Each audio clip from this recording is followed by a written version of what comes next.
Привет всем любителям ножевой тематики.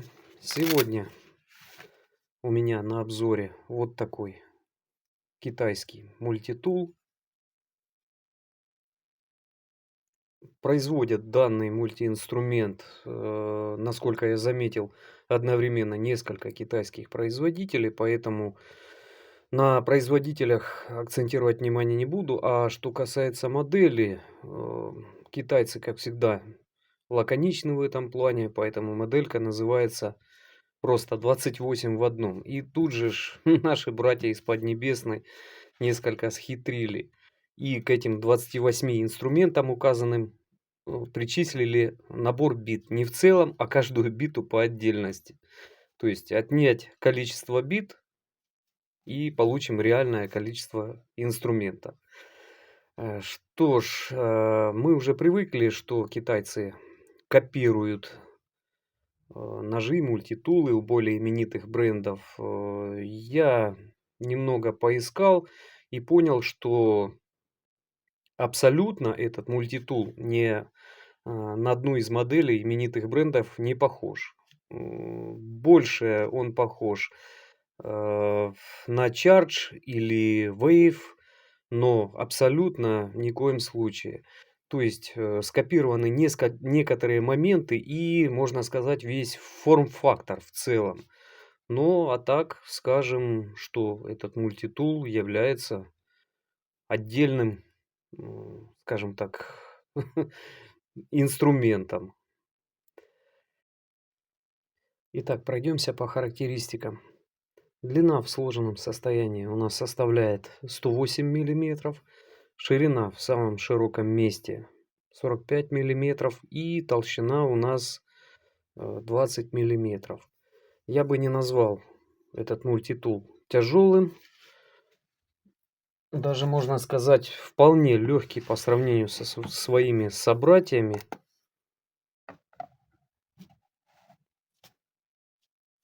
Отдельно мультитул весит 251 грамм. Вместе с чехлом 341, 2, 3. В общем, где-то в этом районе. Для сравнения, Ганза 301, 403. Намного тяжелее. Так что тут у нас плюс в относительном небольшом весе. Что ж, первый инструмент, на который обратим внимание, это, конечно же, клин. Клин имеет длину 78 миллиметров, из них режущая кромка 74 миллиметра, толщина по обуху у нас 2,5 миллиметра, держится на всей длине клинка. Клинок у нас формой щипфут, то есть с заниженным острием. Спуски вогнутые.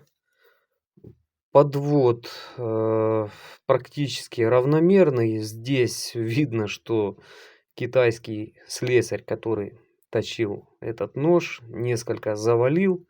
Ну, это не критично, это все исправляется абсолютно. Сведен нож, я бы не сказал, что сильно толсто, ну и не тонко, 0,7 миллиметров. Нож режет, пробовал резать несколько веток. Не скажу, что это пластилин. Заявлено производителем 440C с твердостью 56 единиц по Роквеллу. Ну, вполне похоже на это. Вполне вероятно. Имеется подпальцевое, скажем так, подпальцевое отверстие для открытия одной рукой. Агрессивная в меру. Вполне достаточно для того, чтобы беспрепятственно извлечь клинок одним пальцем. Клинок у нас фиксируется. Замок, ну, что-то наподобие лайнер-лок. Можно его, в принципе, так и назвать. Шарик детента есть и пластина лайнера. При открытии пластина лайнера находится в начале пяты клинка. Если приложить нагрузку, пластина ближе к центру пяты клинка, к середине, соскальзывает. Ну, скажем так, результат достаточно удовлетворительный. Следующий инструмент у нас на очереди — это пила по дереву. Достаточно агрессивная, зуб прямой. Открывается также с помощью подпальцевого отверстия. Фиксируется также с помощью пластины лайнера. Полотно зубчатое имеет длину 76 миллиметров. И, как и должно быть, есть перепад у нас по толщине. В размере 2 миллиметров я намерил. То есть у зубьев толщина у нас составляет 1,6, по обуху 1,4. Ну, в принципе, пробовал работать этой пилой. 5-сантиметровую ветку перепиливает, проблем никаких абсолютно нет. Далее у нас идет напильник. Открывается также одной рукой, также фиксируется с помощью пластины лайнера. С одной стороны напильник, с другой стороны, скажем так, метрическая и дюймовая шкала. Что касается напильника, ну, судя из опыта, я его не пробовал использовать, но скажу, что такой напильник на недорогих мультиинструментах лучше использовать по мягким металлам. Ну, в крайнем случае, можно что-то сделать с такой сталью, из которой, допустим, льют гвозди. В торце имеется также пилка, но здесь исключительно алюминий, такой дюралюминий. Больше ничего твердого перепилить этой пилой невозможно. Значит, с обратной стороны у нас имеется метрическая шкала и дюймовая. Скажу так, до недавнего времени я скептически относился к линейкам на мультиинструменте, но последние полгода неоднократно меня выручала как метрическая, так и дюймовая шкала. В торце у нас находится большая шлицевая отвертка, которая выполнена симметрично. Следов слесарной обработки нет.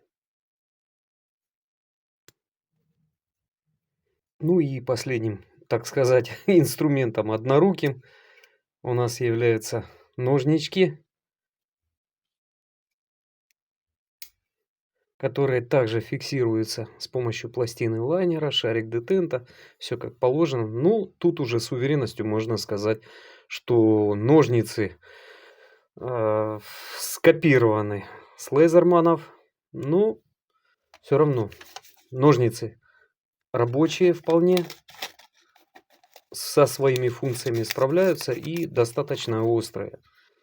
Вполне себе рабочий инструмент.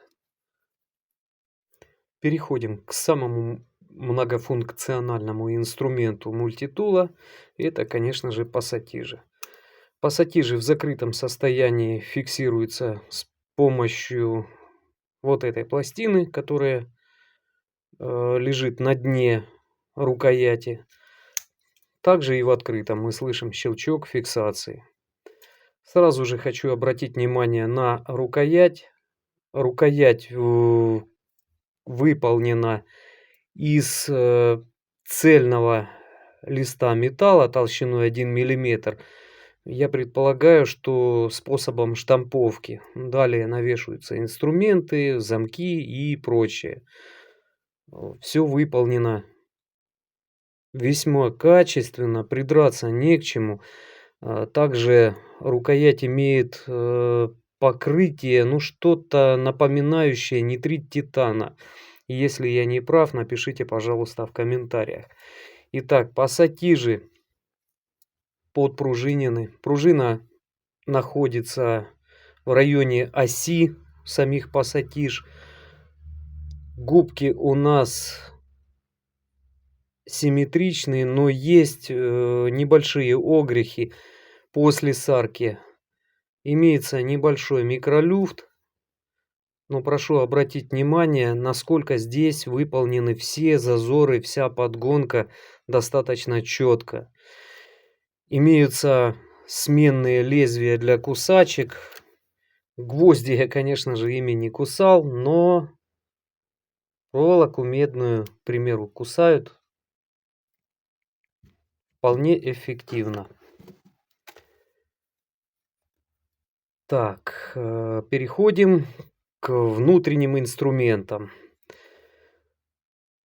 Итак, внутренние инструменты у нас извлекаются с помощью плавника и фиксируются замком типа пиано-лок. То есть есть клавиша, при нажатии которой можно сложить инструмент. Итак, первый у нас отвертка типа Phillips, имеет прямоугольное сечение. И все-таки в конце концов, то ли китайцы услышали множество отзывов владельцев мультитулов, то ли сами догадались использовать основание отвертки Phillips для размещения битодержателя. Стандартный битодержатель сюда не подойдет, так как сечение прямоугольное. Вот можно видеть. Битодержатель подмагничен. Сам не слетает, но магнитик достаточно слабый. Биту держит, предотвращает от выпадания, но слышится, что это все держится слабо. Это все лечится, конечно, добавлением дополнительного магнита, но это все при желании. Так, следующий у нас инструмент с этой стороны. Это шило-развертка.